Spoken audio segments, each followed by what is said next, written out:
and we can look that up later. Yep. Welcome to If the Walls Could Talk in Buffalo. Don, how you doing? Doing just fine. Yeah, great, crazy times. Here we are. We're remote today. It's not our usual setup, Yeah. not our preferred setup, but we're gonna make it work. It I'm works. calling an audible here, buddy. We were planning to do a show on the best and most interesting offensive linemen in Bills history. Right. Continuing our series of positions and spotlighting stories and memories of guys that have passed through One Bills Drive in your 30 years at with the team. But we're going to call an audible because it is Dallas Cowboys week, and I figured we would take an episode here and highlight the really compelling, probably one of the best inter-conference rivalries in NFL history, and the Bills and the Cowboys. A lot of games, a lot of memories, a lot of big games, big plays, some highs, a lot of lows. And I think you might have some unique perspectives, some we've shared on here before and some we haven't, of the rivalry, and just Dallas and Buffalo. So I'm going to start my first recollection of the Cowboys, growing up in Buffalo, was every Friday night, the show Dallas would come on that my mother would religiously watch in the early 80s. Right. And I was allowed to stay up till 9 o'clock on a Friday night, being the 7 or 8 year old that I was. And I would beg my mom to allow me to wait until the start of the Dallas show when they did the opening montage and the helicopter flew over Cowboy Stadium. And they showed in the hole in the roof. And that was bedtime for me every Friday night, was right after they showed Cowboy Stadium.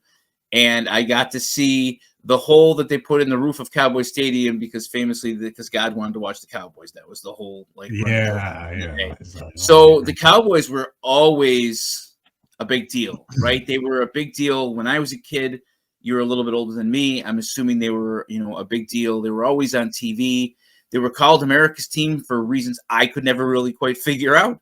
But maybe you can take me back to what's your first memory of the Dallas Cowboys?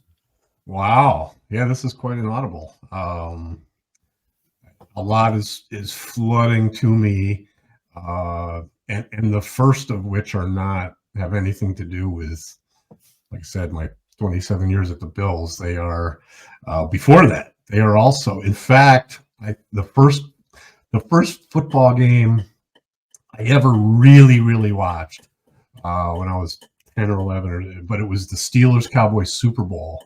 And I was watching with family and uncles, and I got immediately hooked. I mean, I might have seen some games earlier in the year.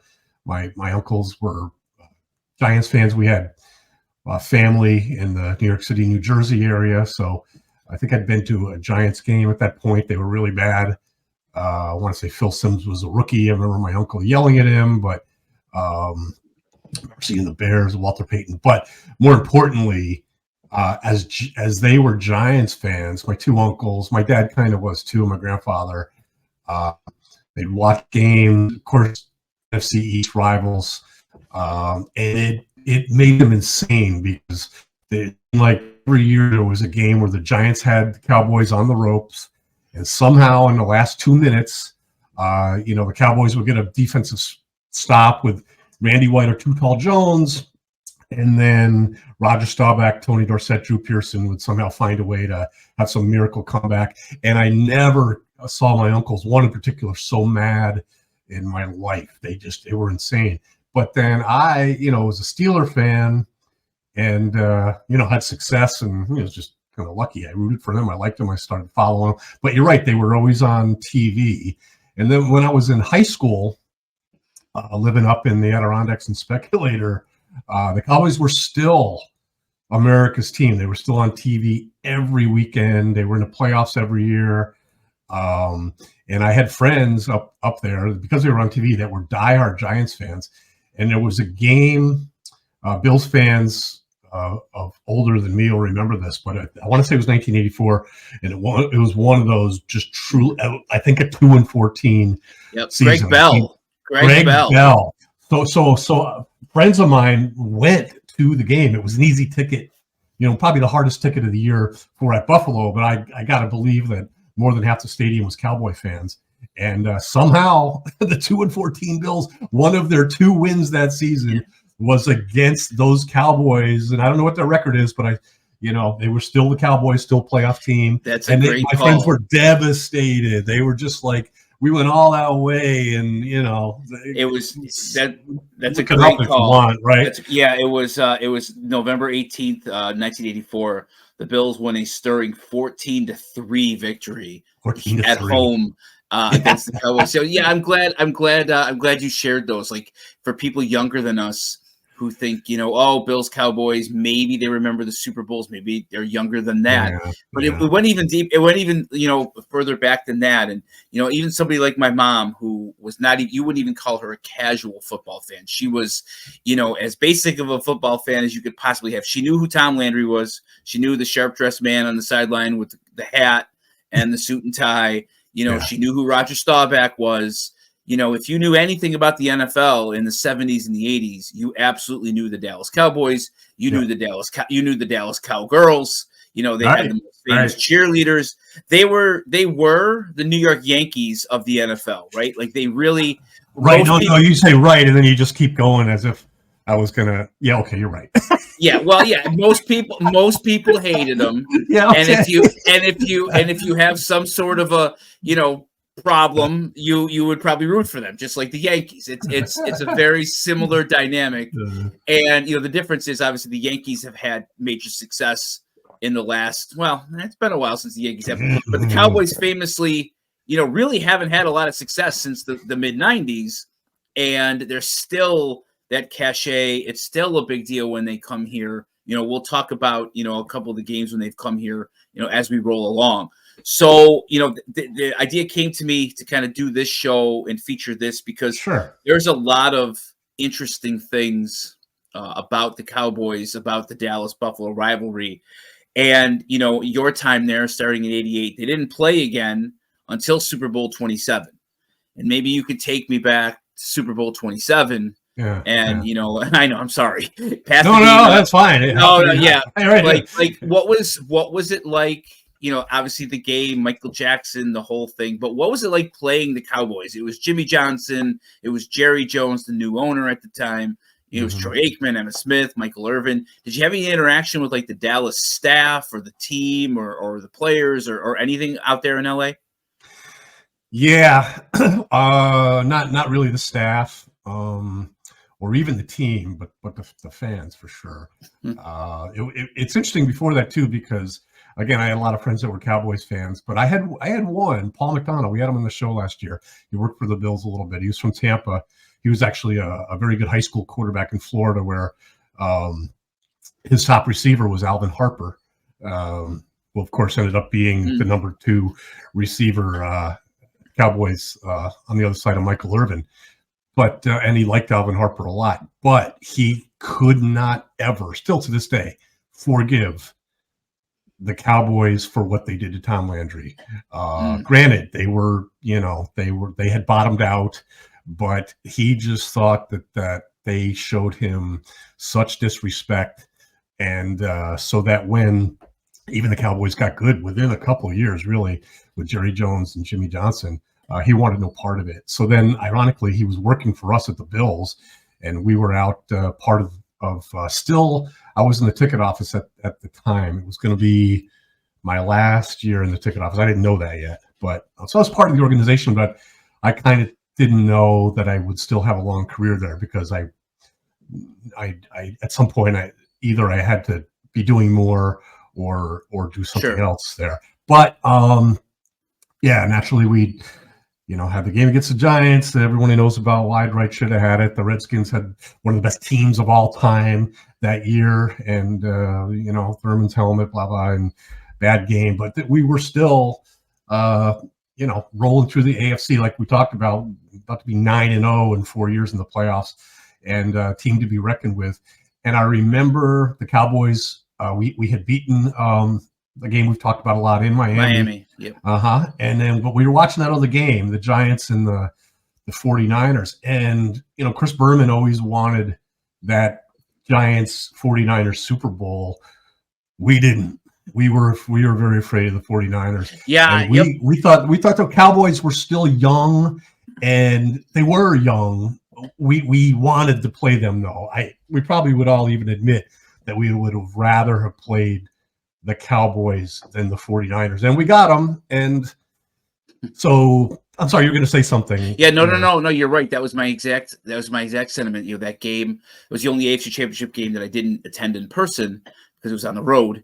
So you watched the entire NFC Championship, and I was absolutely rooting for that Cowboys team because, like you said, they were young, they were up and coming. You knew they had talent, but you're like, oh, you know, we've got experience, and you know, we've been there twice in a row.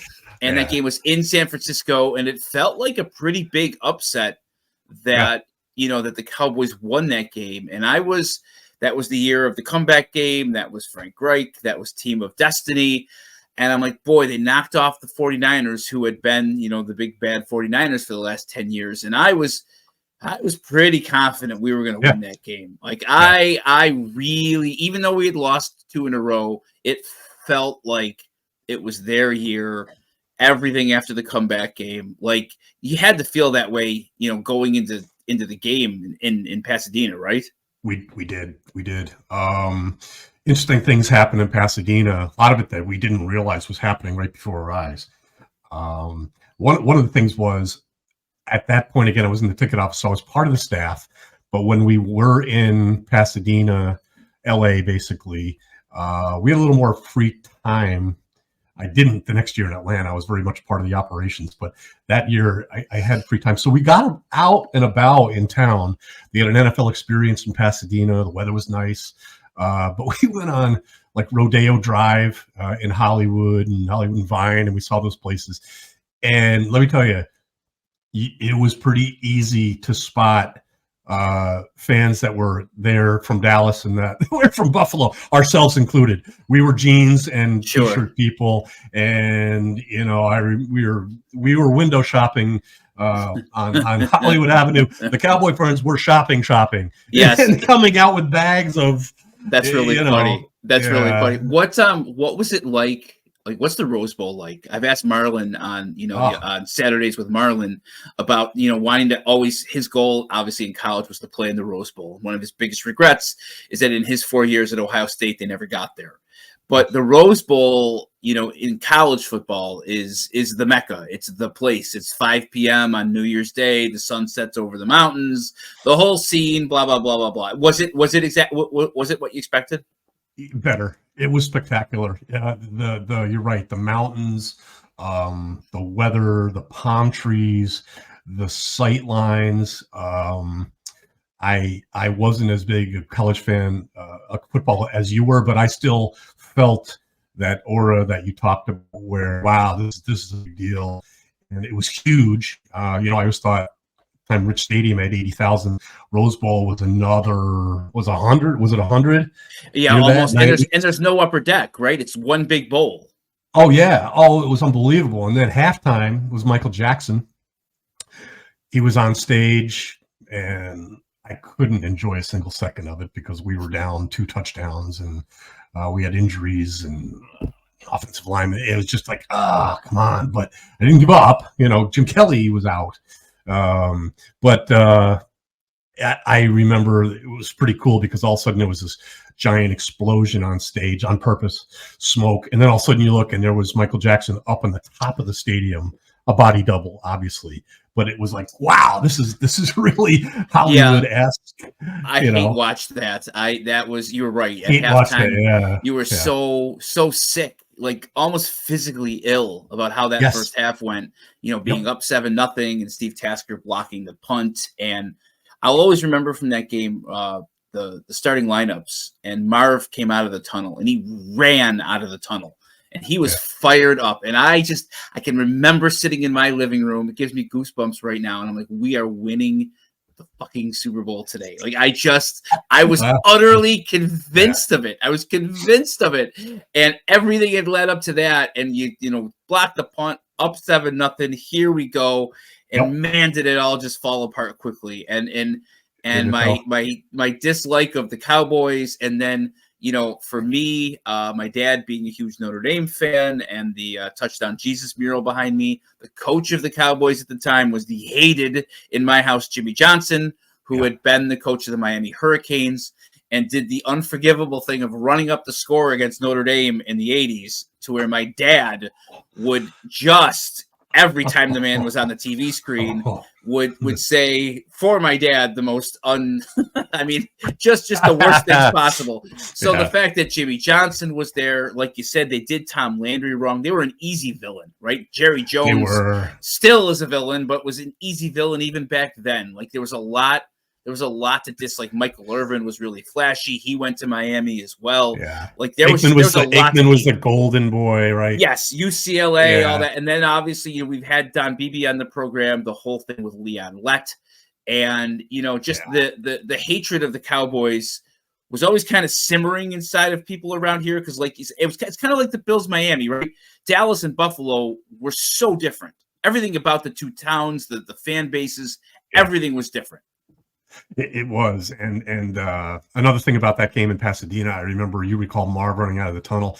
I recall watching, I was in the stands, even though, again, I was with the team, but didn't have a lot of responsibilities. I had the privilege of being able to, Amy and I, my sister Tracy was there, my brother-in-law Scott, my cousin Bob, who you've met. But Bill Polian was working the sideline. I remember him shaking hands with everyone enthusiastically. We didn't know, but he knew that was his last game, win or lose. He'd been told that he was being fired, and we had no idea. And to find out after that was just shocking. Another personal thing is my best friend on the team back then was Brad Lamb, and he was the sixth receiver and from a small school, but he was the starting kick returner for that game. And I remember someone tapping me on the shoulder. They knew we were friends. And with the opening kickoff, they said, Brad's going to take this one to the house. And he actually received the ball in the end zone, kind of fumbled it, but recovered it himself. And I don't know if it was that kickoff. Unfortunately, there were too many kickoffs in the game, but it was early in the game. Right. It was either the first or second one. He brought it out like 40 yards. And he will tell you, he's been on our program, that he saw nothing but green in front of him, and somehow he didn't know how it happened until he saw the tape. But it was either Ken Norton Jr. or Gant that made a diving shoestring tackle on him, or he would have taken that one all the way. That's another thing too, from a football standpoint. The Cowboys, we always noticed they used their starters on special teams. Like, it was, to me, kind of arrogant. Like, we're so good. Like, all their starting linebackers, starting safeties, Woodson, all those guys, they were all on coverage units. And Jimmy Johnson's explanation was, we're using our best players wherever just to play. And another thing about Jimmy Johnson, Josh, I can't believe, I had no idea you were going to talk about this. This is all flooding back in my mind. Another thing I remember Jimmy Johnson saying was, I'm not even inviting my own mother to the Super Bowl. She's not allowed anywhere near Pasadena. I don't want the distraction. There you go. Yeah, that was. So here, anyway, that's an information dump. But in our house, he was already the devil. For they beat Notre Dame 58-7 in 1986. They ran the score up on them, and it just, for my father, it was unforgivable that happened to St. Lou Holtz and the Irish. So he had hated him all along. Yeah. So the Super Bowl in Pasadena ends, the next season starts, and the schedule comes out. And what do you know? Week 2, it is Bills at Cowboys. We've talked about that game. We've talked about the end of that game. Matt Darby with what I consider the best regular season interception in Bills history. What do you remember about Old Cowboy Stadium itself? Yeah, I attended that game, and I was not yet part of the regular traveling party. It was a game that the organization had pegged as one that they wanted to take some potential suite holders or sponsors to. So they needed some extra support staff. And they asked me to go. So it was in September. It was darn near 100 degrees and almost that humid in early September. And the big deal was the Cowboys had lost opening week. I forget to who, but they were 0-1. We were 1-0. And here comes the rematch. We're going there now. Emmitt Smith was holding out famously, and but still they say it had everybody else. They were at home. They were unlikely to lose 2 in a row, but we were good. And we get there. I was in the upper deck again. It was the hottest thing, but close game. And as Matt Darby, as you said, that was on our program.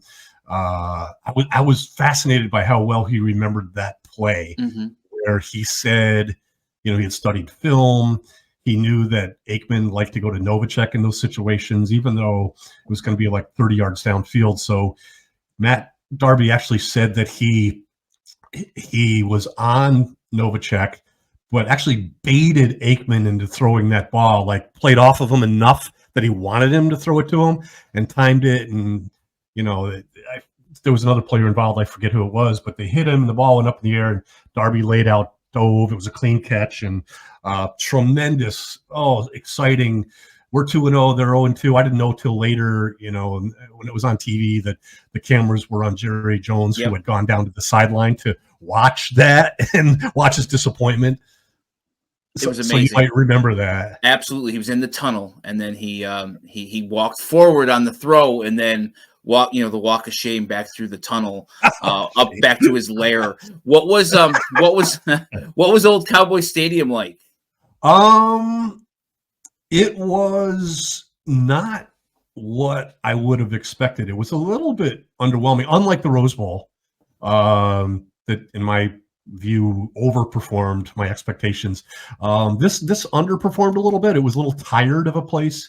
Not to get ahead of ourselves, but then when the new one came out, well, obviously that's right. We'll talk about it because again, as a kid, Cowboy Stadium, because of being in the show Dallas and because of the cachet of the Cowboys, it seemed like a beautiful place. But I've heard over the years that it was a little tired. It was a little dated. It was a little old. Maybe not that comfortable. Yeah. And again, early September with that heat. I'm being serious when I say I almost passed out from the heat. There was no circulation whatsoever. It was essentially a dome with just that hole in the roof where there was no breeze or anything. And that really sticks out to me. How many Bills fans were there? How many Bills fans do you remember being there? Were there a lot? Well, it felt like a lot. They stuck us up in, there were maybe 500 or 1,000, but we were all way up in the upper deck together. So it was like players' families. I remember Kenny Davis had a lot of family there, all wearing Davis jerseys. And we felt kind of strong until like good things happened for the Cowboys. We realized just how dwarfed we were in terms of numbers. It's funny because back then the Bills did not travel like the Bills, even though the Bills were Super Bowl teams. They didn't travel like they travel now. And ticket accessibility is nowhere near what it is now. I mean, a team like that was sold out to season tickets. Couldn't really get them if you were an opposing fan like you can today with fans that are willing to sell their tickets on the exchange. That's a good point. So we go through that season. You get the win in Dallas. Do you remember the team must have been thrilled to get out of there to avenge the Super Bowl loss? Absolutely. Be 2-0. That must have felt sweet. We get to Super Bowl. We get to go Super Bowl 28. You're hanging out with OJ in the locker room after the Kansas City AFC Championship win. You and OJ are making summer plans for 1994. As you famously told us that story about you and OJ being the only ones in the locker room. So that game's at home. I'm catching bits and pieces of the NFC Championship game, which is a rematch, Dallas and San Francisco. Yeah. And that time, I kind of wanted Dallas again. I felt like it kind of got away from us in Super Bowl 27. Hey, we beat them in the regular season. We need to get our revenge. I still feared San Francisco more. I was happy they won again. And I'm like, okay, this is it. Fourth time, ultimate redemption. What was the feeling around the team, getting the rematch? It's funny what a difference between year 3 and year 4 makes.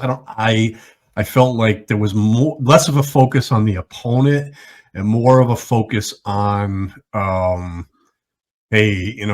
rest of the country is talking about the Bills again, and now let's just go out and prove them wrong. I think David Letterman had famously made a joke that week about, the Bills and we were out to prove. I in my book, I talk about Marv Levy. He did the forward, not to be gratuitous, but what the difference between my own role in the third Super Bowl and the fourth was. Now I was part of the administration, and we were in Atlanta. The game was in Atlanta, and I was new to a lot of the planning, with the seats and Bob Schatz and Jim Overdorf and others had already gone to Atlanta, and I was left at One Bills Drive to do the work.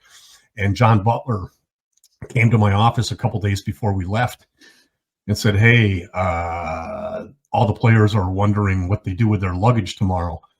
And he goes, "Who's going to tell them?" And I started to say, and we talk about John Butler a lot. I said, "Well, it's been, usually Jim well, they're not here, are they? So who's going to tell them?" He was in other words, he wasn't asking. He was telling. He was teeing you up, right? Yes. And yes. I'm sure he probably got a kick out of the fact that he was putting you as a young guy on the spot. So what'd you tell me? You were the last person to address the team? I was. So fortunately, Mary Pivovarchik was in the office next door. Fortunately, she was the person that handled all of that. But yes, hadn't yet told the team through a memo. They were about to get. We were supposed to put it in their lockers, but that wasn't good enough for John Butler. He's like, "You go down there and tell them right now." So they were in a team meeting. So fortunately, Mary explained the whole thing to me. So I go down to the locker room, the door's shut, and I can hear Marv talking to the team and giving them his final words and like, "Guys, the world's going to tell you that you don't belong, but you know who you are. We know who we are." And it was just like, I was ready to run through a wall. And but at the meantime, I'm like, I'm supposed to bust through the door and interrupt like this for luggage tags and where luggage is. So I'm getting ready to bust in, and I'm like, is he done, or might this be like a dramatic pause? And so finally, I thought, okay. And so I bust in, and everyone gets up, and they're like, wait. And I'm all, Jim, Thurman, Bruce are all looking at me like, "What's he doing?"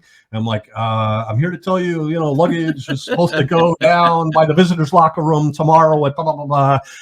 Whew. And that was it. But so I was the last person to address the team, I suppose unofficially, but what a letdown.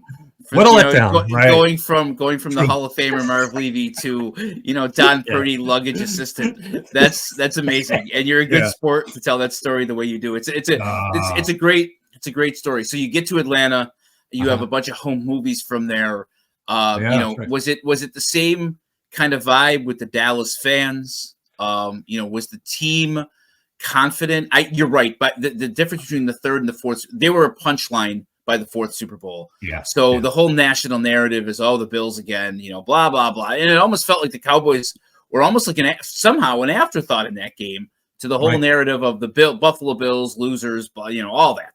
So what was it like in Atlanta?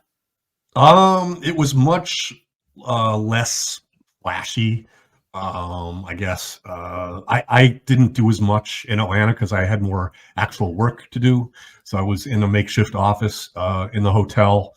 But then, I got out a little bit, but then it was at the game. I was able to sit in the stands after the work was done.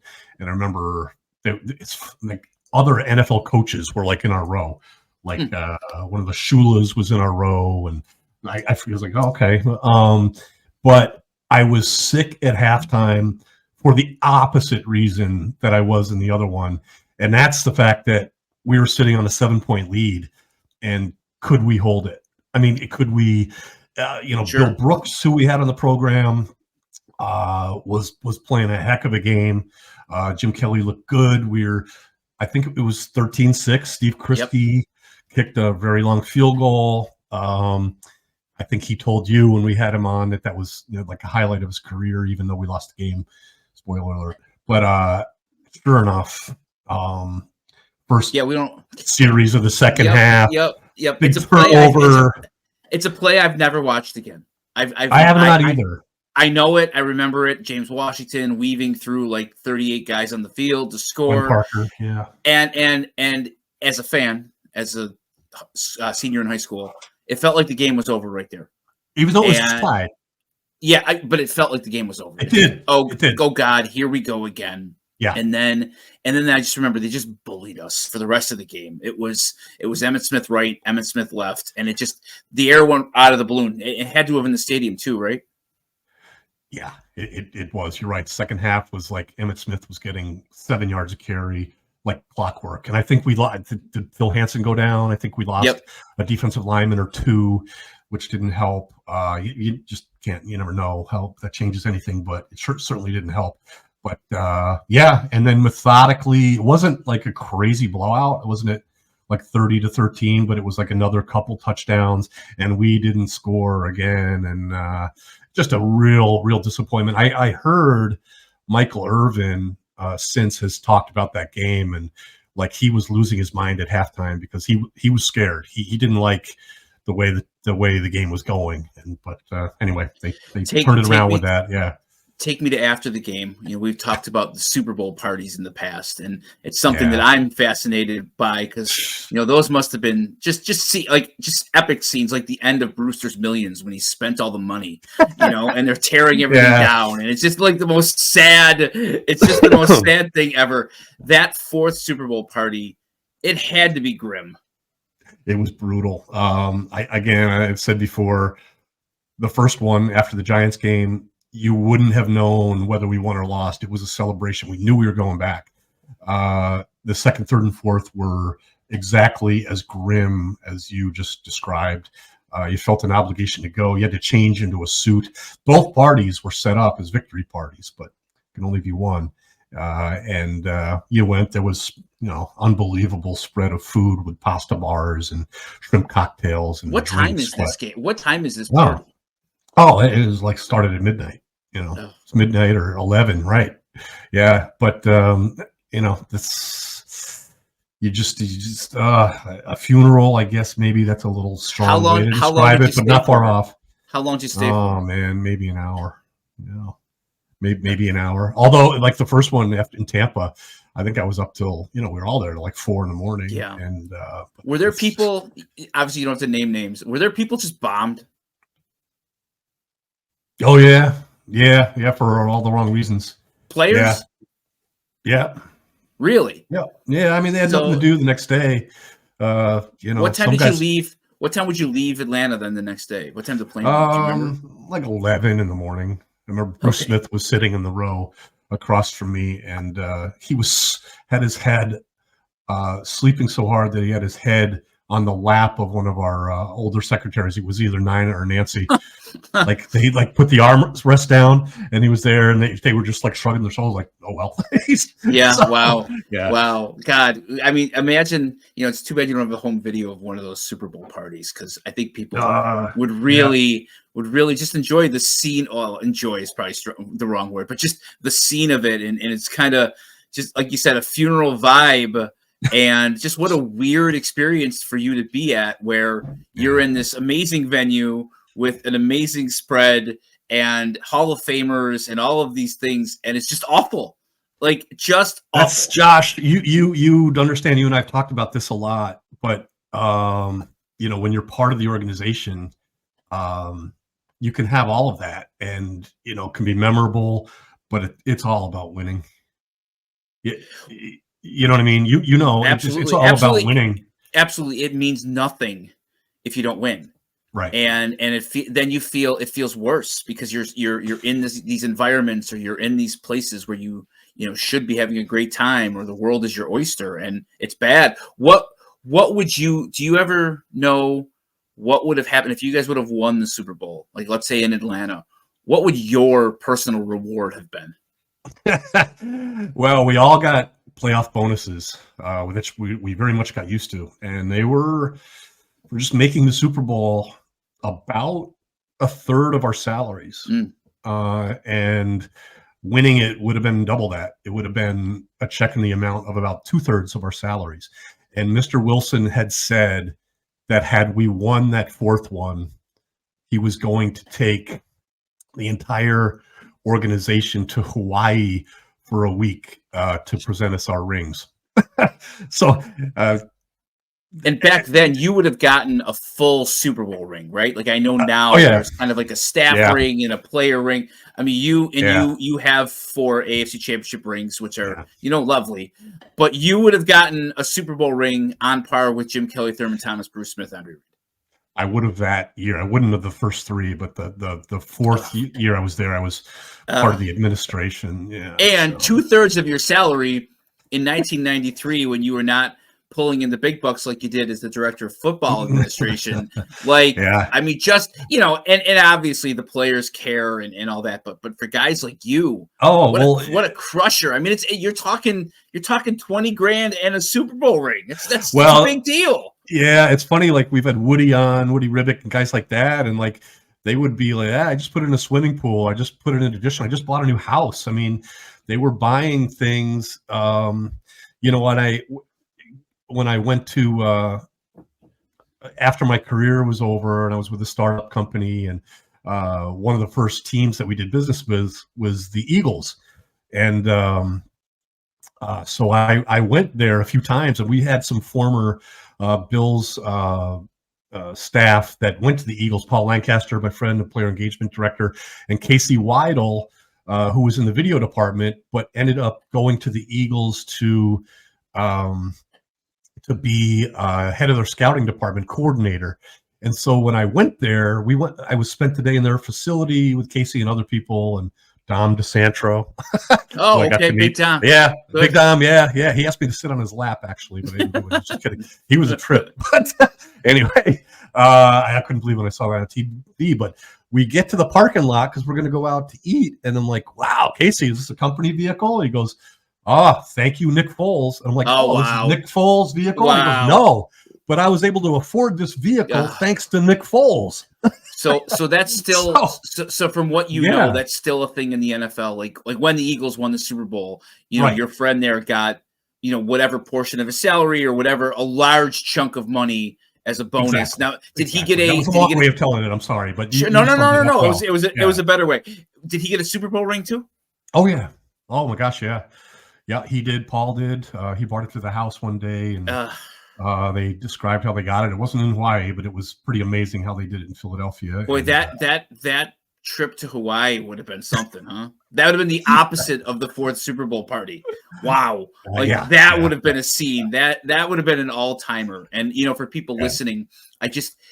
Especially back then, it was such a small organization, and the fact that Bruce Smith is, laying on, falling asleep on one of the secretaries isn't surprising. Like that's just how it was back then, right? Like everybody knew everybody, and it was a small building, and there weren't 200 people total working there, so it was like one big family. So we're talking about the Cowboys here. They just went and wrecked it all for us. Yeah, pretty much. That's why I thought it'd be a perfect topic today. So we were going to fast forward, get away from the Super Bowls, and we're going to go to 1996, the famous game we talked to Kurt Schultz about, Fox game, which ironically, I saw something on Twitter, X, whatever, the other day. This is the first time that the Fox A crew has been in Buffalo for a Sunday game since Pat Summerall and John Madden did the Cowboys Bills in 1996. First time done. Yeah, that's incredible for as great as the Bills were. Now it's a little bit, they stuck rigidly to a formula where the Fox covered, or CBS on Fox, Madden Summerall would cover the NFC, and so there were only two NFC visitors a year to Buffalo. Right. Just 2 a year. And, so when the Cowboys, the Bills were good enough in 96, obviously, that they thought that the country would want to watch. Do you remember meeting John Madden? I didn't meet him, but it was funny. It was a Saturday. I went into the office and I could hear his voice. And I'm like, who's watching John Madden right now? I guess he's a huge deal. So I walk by this one PR office, and there he was. And I remember distinctly, all I could see was him from the back.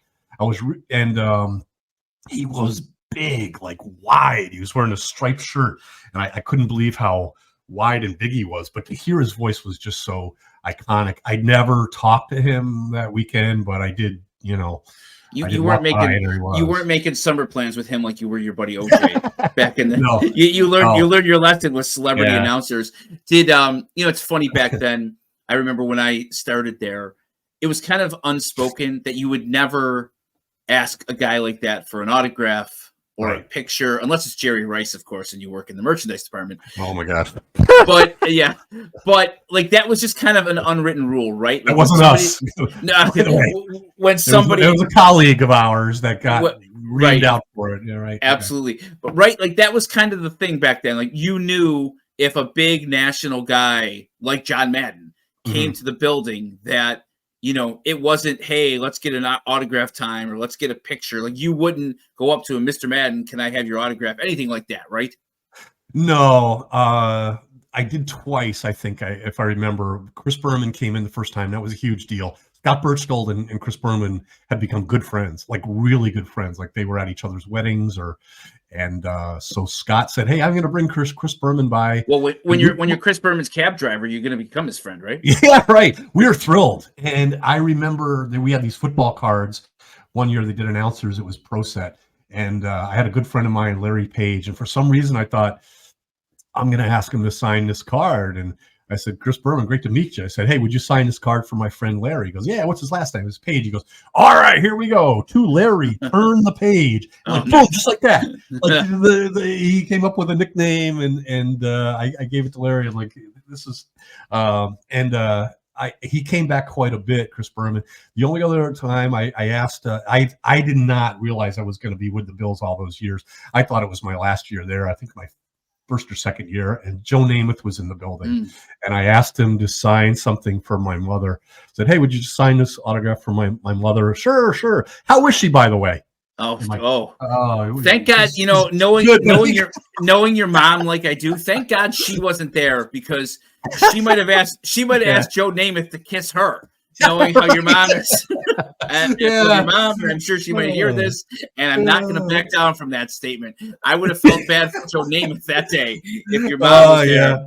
So that's great. So in the '96 game, Jim Kelly was hurt. It was his last year. Rookie Todd Collins came in, played the game. The Bills ground out, got a win. I remember that was it was a 4:00 game. The Bills won 10-7, and Dallas still had everybody. It was still Troy Aikman and Michael Irvin and Emmitt Smith. And I remember that was and Deion Sanders, right? And Deion Sanders was here. And they were just coming off their third Super Bowl. And them coming here was a big deal. Like it was a big deal that the Cowboys were finally coming here after the Super Bowls. And while it didn't feel like revenge, it felt good to win that game. It really did. Herschel Walker too, right? Yeah. They had so many big names, so many big stars. Like it was pretty crazy. That's who Kurt Schultz famously hit. Absolutely. He remember. Yeah. All right, we're gonna go on. Okay, this game, Don. I got to tell you, when I was doing a little bit of research here, I absolutely no recollection of this game. Oh. Yeah. Well, yeah, we're gonna get to 07. 03. Okay, that's where I thought you were gonna go. November 9th, 2003. Bills at Dallas, and the Dallas won 10-6. Was that a game Drew Bledsoe really got beat up in? Do you have any? Were you there? Probably. I was not there. Any recollection of that? I didn't start traveling till 05 regularly. Okay. Josh, so I do not remember that game at all. Yeah. Well, I'm glad you said that, because I had the Bills were 4-5 and in the hunt, obviously, as always. Dallas ended, they were 7-2. It was November 9th, 2003 at Old Texas Stadium. And a 10-6 barn burner. Ryan Lindell had 2 field goals, and we can move on. So then 2007, we've talked a little bit about this game. I'm going to let you go first, and then I'm going to tell you how I almost my lovely wife, how that might have been the closest we ever were to breaking up. You're gonna have to put that in context which you've done before on our program, but so you're this gonna is have Monday to night. summarize. This is Monday Night Football. This is Monday Night Football. No. What do you remember about that game? It was first Monday Night Football game in here a long time, right? Right. Yep, huge. The Cowboys were again very good, but with a whole new cast of characters. It was who was coaching? Was it Wade? Yeah, it was Yeah, it was Wade. Wade. Of course, you Yep, remember Tony that. Romo. Romo, they were good. I mean, they weren't quite obviously what they were, but they were good enough, and it was a, a big time Monday night game. Um, yeah, there we were in the hunt again. It was late. George Wilson, who we've had on our program, ended up getting the start, his first ever start at safety after being converted from receiver, had a pick six early. Guys that were making plays that shouldn't have even been on the field because they were Terrence McGee replacing had a Start McGee. Yeah, 103-yard kickoff return for a touchdown. there you go. So the Bills were 1-3 at the time, and it felt like okay. You had to win that game. Dallas had started 4-0. And 4-0, it was, yeah. and it was I think it was the first Monday Night Football game or first night game in Buffalo since the Tennessee game in 2000. That's funny you say that. When I say is that all, I don't remember it being that early in the season, but I guess it was.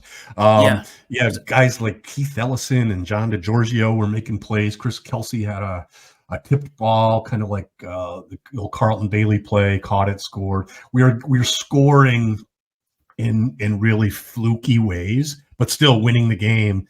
And it came down to, want to say we were up 9 or so. 24-16. Okay. They score. Yep. Tony Romo throws a touchdown to Patrick Creighton with 20 seconds left. Patrick Creighton. No, I would have said it was Terrell Owens. They missed the 2. They missed the 2-point conversion. Missed the 2, but they had a onside kick. Yep. Got that. Whitner bounced off him. They recover. Yep. And I want to say they kicked the game-winning field goal on the last play of the game. It was Nick Folk, 53 yards. Is he still playing in the league? He was up until. That's a good question. I will look that up. Okay. So my recollection. Here we go. Well, okay.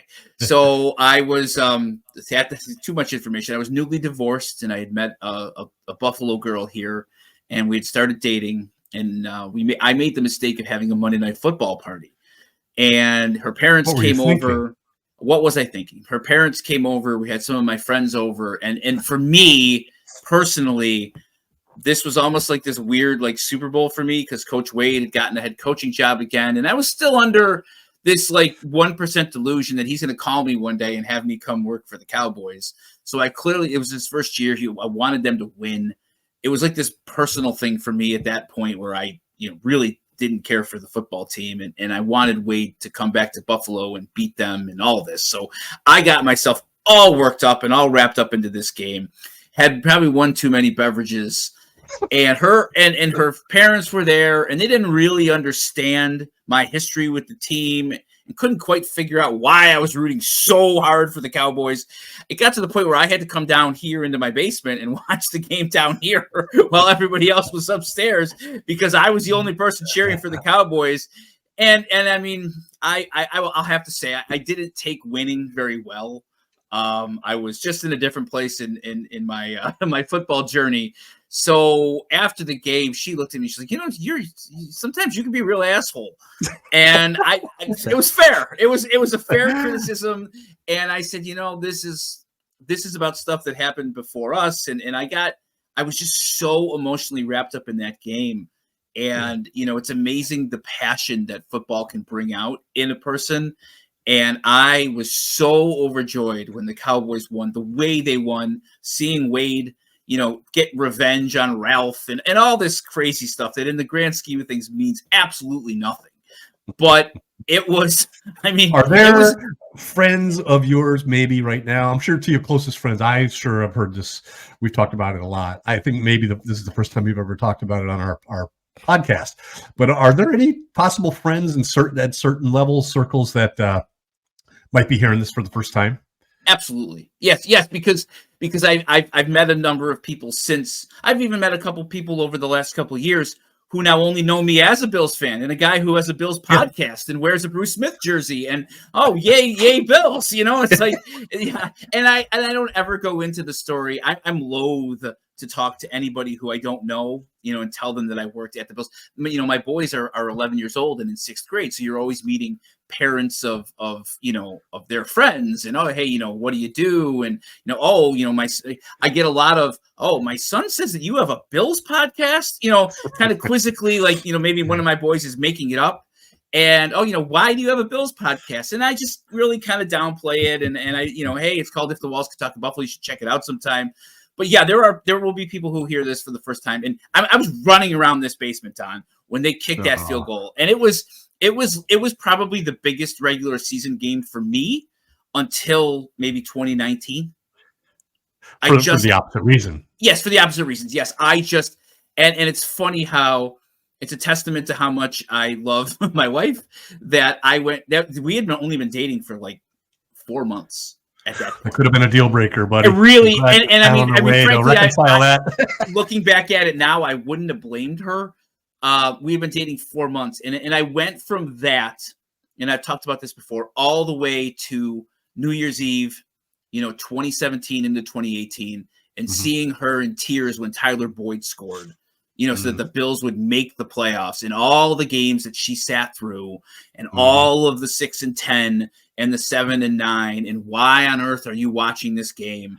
And I would be on Red Zone or at my buddy's house, and she's grinding out the 2014 team and all of that. And like, she helped me, she didn't have to say anything, but over those 15 years, 13 years, whatever, just watching her passion and how much it meant, it ground me down. It really did. Like, I went from being a raging asshole about the team losing to being genuinely upset when they lost. Yeah. So, it's amazing how time and all that can, heal wounds and whatever else.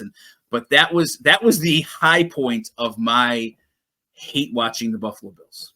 Yeah. And there's certainly, this program is about the Cowboys. Wade could have been the coach of the Packers or something. It could have been any team, right? But it happened to be to be the Cowboys. And yes, the Cowboys are always going to be linked to me with that game. And while I felt bad for somebody like you working there, my my joy about the misery overshone that. Before we go here, we obviously have to talk about the 2011 game. In Dallas. Was that the new stadium?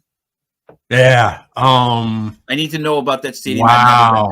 That is as gaudy as anything you would have thought about the old stadium, that it wasn't. This one is that it has it is Showtime in a way that when you go through the locker room, from the locker room to the stadium, you go through, there's glass on both sides, and there's fans that obviously must pay a huge premium to be that close, that are there watching. They look like they're at a cocktail party.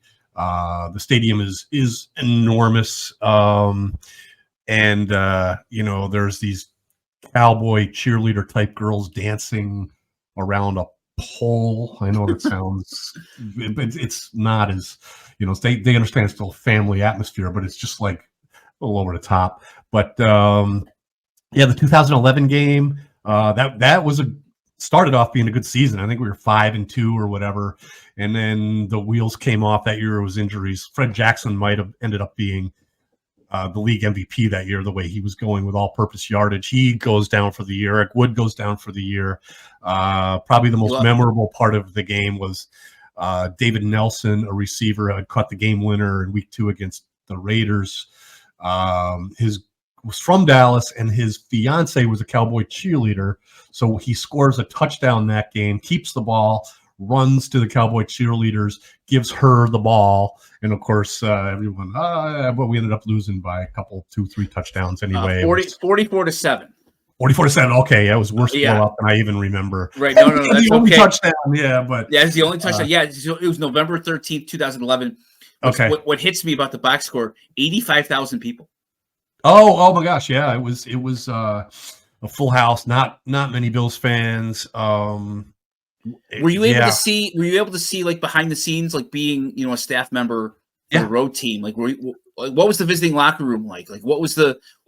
Did it feel different than other stadiums, even like in the bowels of the stadium? Yeah, our bus, we were like, where are we going? It looked like a bunker.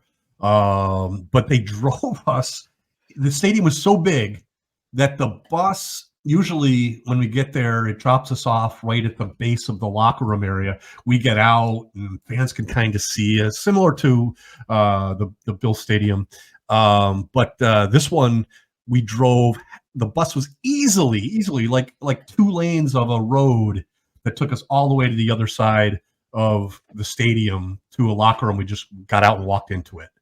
Like it was crazy. Wow. Was that the nicest stadium you had been in by the time you left the NFL?